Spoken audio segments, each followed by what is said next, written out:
Assalamualaikum warahmatullahi wabarakatuh.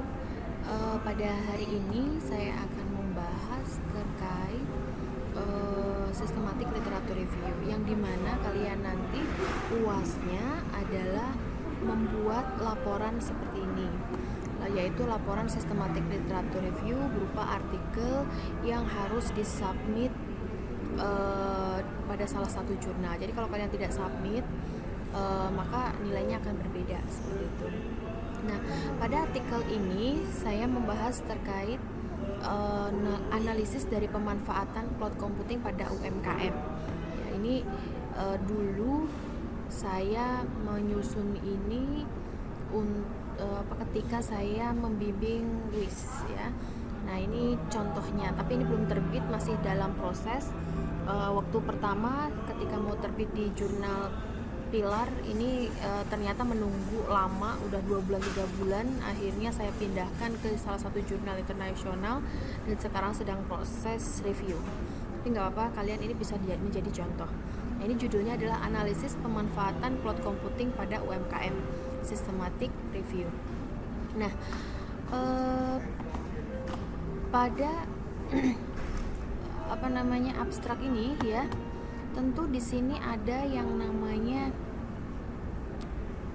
pendahuluan. Nah, pada pendahuluan itu harus ada rasionalitas atau latar belakang mengapa ini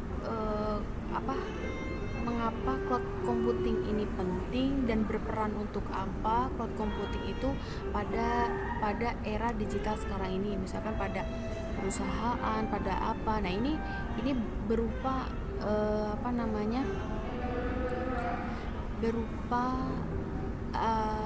sumber atau literatur yang Anda baca, yang dimana dia menjelaskan terkait pemanfaatan cloud computing tersebut. Nah, ini Anda jelasin. Nah, ini saya biasanya diawali dengan fenomena, nah kemudian baru.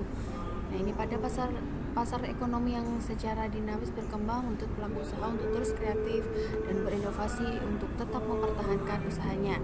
Nah, ini menurut siapa? Ini menurut Farhan dan Surendro, misalkan seperti itu. Nah, teknologi menjadi salah satu. Jadi Anda berkata membuat sebuah kalimat ini, kalau memang bukan kalimat Anda harus sertakan reference-nya. Nah, ini saya cerita terkait penelitian-penelitian yang dilakukan oleh penelitian terdahulu, saya jelaskan semuanya. Dan yang terakhir ya, dari latar belakang itu mengarahkan pada ketertarikan dari peneliti untuk melakukan kajian terkait pemanfaatan cloud computing ini, terutama khususnya pada UMKM. Kenapa dipadasi pada UMKM? Agar jelas skopnya seperti itu. Nah, kemudian setelah kita membuat sebuah latar belakang, maka untuk memperkuat dari rasionalitas kita tambahkan yang namanya landasan teori atau kajian pustaka. Nah, ini kalau dalam sebuah jurnal biasanya tidak perlu ditulis kajian pustaka, landasan teori, langsung saja apa konsep atau teori yang digunakan, misalnya cloud computing menurut siapa. Nah, jelaskan. Kemudian karena di sini membahas terkait UMKM, ya dijelaskan UMKM menurut siapa, seperti itu. Nah, kemudian tentunya dalam sebuah jurnal Anda harus menjelaskan tujuan dari sistematik literatur atau tujuan dari penelitian Anda. Nah, ini tujuannya adalah mengidentifikasi pendekatan cloud computing yang dapat mendukung proses bisnis UMKM. Nah, oleh sebab itu berdasarkan tujuan ini kita bisa menyusun sebuah pertanyaan penelitian yang ini sebenarnya didesain oleh si peneliti itu tersendiri. Nah, di sini saya mendesain 3 pertanyaan penelitian, yaitu apakah cloud computing, yaitu ya bentuk IAS, PAS atau SaaS ini mendukung proses bisnis UMKM. Nah, ini pertanyaan, berarti nanti harus ada artikel yang menyebutkan bahwa 1, 2, 3 ini IAS, PAS, dan SaaS ini ada dalam UMKM. Berarti harus ada artikelnya. Jika tidak ditemukan, maka berarti pertanyaannya ini dijawab dengan tidak ada yang mendukung. Berarti tidak ada cloud computing yang mendukung UMKM. Tapi kalau ada, berarti nanti jelaskan ada berapa, seperti itu. Nah, yang kedua pertanyaan adalah layanan cloud computing mana dari IAS, PAS, dan SS ini yang paling banyak mendukung proses bisnis UMKM. Nah, berarti karena misalkan tadi pertanyaan pertama itu ada yang mendukung, maka daripada pertanyaan kedua kita menilai berapa yang pakai IAS, berapa yang implementasikan PAS dan dan berapa yang SAS seperti itu. Kemudian pertanyaan ketiga karena dia digunakan, maka kita juga pengen tahu untuk apa dukungan cloud computing ini itu dalam UMKM. Nah, ini kegiatannya apa saja dijelaskan. Nah, ini untuk pertanyaan penelitiannya. Nah, kemudian dari sini masuk ke bahan dan metode. Nah, bahannya karena systematic literature review itu kan kita membaca, maka bahannya adalah artikel. Kemudian metode yang digunakan dalam penyusunan systematic literature review itu adalah salah satunya adalah Prisma ya, Prisma. Nanti ada yaitu Preferred Reporting Item for Systematic Review and Meta Analysis seperti itu. Ini nanti Anda bisa cari sendiri apa sih Prisma itu. Nah, kemudian bahan literatur reviewnya ini adalah artikel atau literatur yang membahas tentang cloud computing pada UMKM. Nah, kemudian kriteria kelayakannya, yang pertama pasti kita tentukan dulu database-nya, database akademik yang digunakan dalam proses pencarian artikel tersebut. Nah, di sini saya menggunakan database akademik Science Direct, Emerald, Wiley, IG Global, Routledge, dan Systematic Scholar. Nah, ini dicari. Kemudian setelah itu untuk menjaga keterbaruan, maka artikel yang saya gunakan karena pasti banyak banget yang ditemukan, maka saya membatasi tahunnya adalah maksimal tahun 2017 ya, seperti itu 2017, 2018, 2019 seperti itu. Karena ini artikel disusun tahun 2019. Kemudian setelah kita tetapkan tahunnya, yang selanjutnya adalah ditetapkan kata kunci pencariannya. Nah, karena ini terkait variabel kontrolnya kan IAS, PAS, dan AAS serta cloud computing, maka kita buat tuh artikel kuncinya adalah cloud computing dan SME. SME itu UMKM ya, kemudian IAS dan SME, PAS dan SME, SAS dan SME. Kenapa saya membuat ini small medium enterprise bukan UMKM? Karena artikel atau database akademik yang saya gunakan adalah semua berbahasa Inggris, jadi tidak ada UMKM seperti itu. Kemudian yang selanjutnya dilakukan, karena ini cerita tentang metode, dilakukan analisis kelayakan dengan membaca abstraknya. Lalu setelah membaca abstraknya difilter kan, kalau memang abstraknya nyambung diambil, kalau enggak dibuang. Kemudian setelah abstraknya kemudian kalau misalkan ada duplikasi dibuang. Nah, ini seperti ini langkah-langkahnya. Ini langkah-langkahnya biar jelas ya, saya perlihatkan. Dia pencarian di database apa ya, kemudian kata kuncinya apa. Dari kata kunci tersebut ternyata didapatkan 676 artikel yang kemudian ternyata setelah dibaca judul dan abstraknya ternyata hanya 43 yang ada. Karena kenapa bisa banyak, kadang membahas cloud computing tapi tidak membahas tentang UMKM atau pemanfaatan cloud computingnya bukan di UMKM, makanya banyak yang dieliminasi.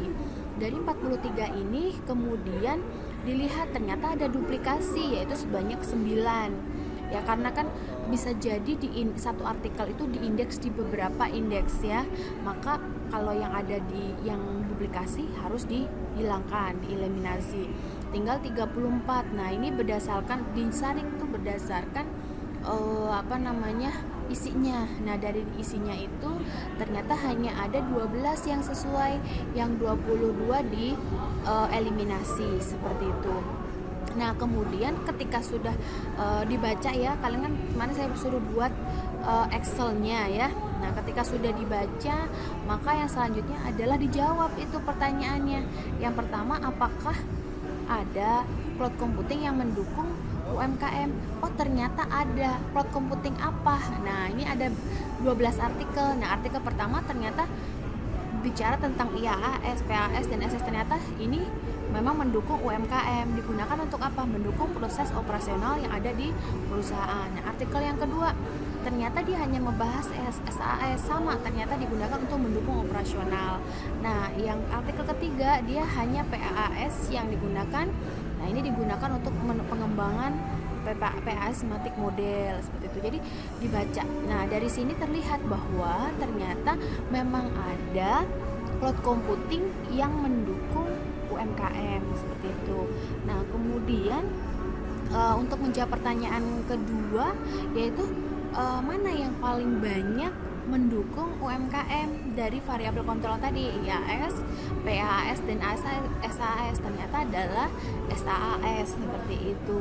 Nah, kemudian setelah itu pertanyaan ketiga itu, kegiatannya apa sih yang didukung oleh cloud computing itu? Nah, di sini dilihat, oh ternyata IAS itu mendukung operasional. Nah, PS ini mendukung apa saja berdasarkan artikel tadi. Jadi tidak mengarang ya, ini berdasarkan artikelnya. Nah, berdasarkan itu berarti sudah terjawab sudah 3 pertanyaan yang kita susun pada pertanyaan penelitian. Nah, pada yang selanjutnya adalah poin kesimpulan. Nah, kesimpulan ini adalah cerita tentang tujuan, kemudian pertanyaan penelitian dan jawabannya ya dari apa yang sudah dibahas tadi seperti itu. Jadi ini adalah contoh dari systematic literature review terkait analisis pemanfaatan cloud computing pada UMKM.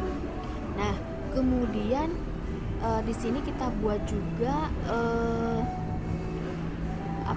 abstraknya ya. Abstrak itu berupa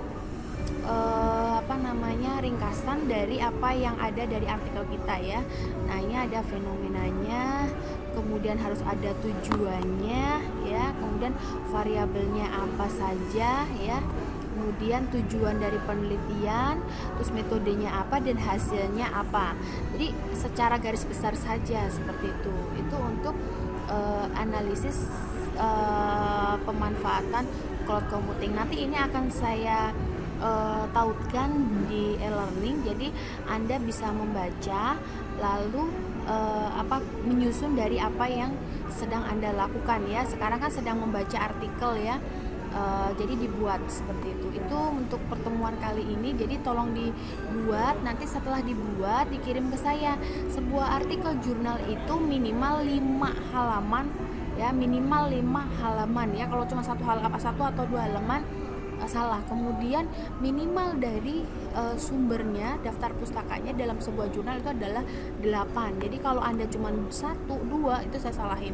Apalagi ini systematic literature review. Kalau systematic literature review itu semakin banyak maka semakin bagus. Itu saja mungkin untuk materi terkait analisis pemanfaatan cloud computing pada UMKM, sistem latitude review ya. Kemudian nanti selanjutnya pada pertemuan berikutnya saya akan membahas terkait bagaimana membuat sebuah model. Kalau kita meneliti terkait penelitian kuantitatif ya, kita mau membuat sebuah pertanyaan atau kuesioner ya, entah itu penelitian kita berbentuk survei atau apa, nanti ini saya akan bahas pada pertemuan selanjutnya. Terima kasih.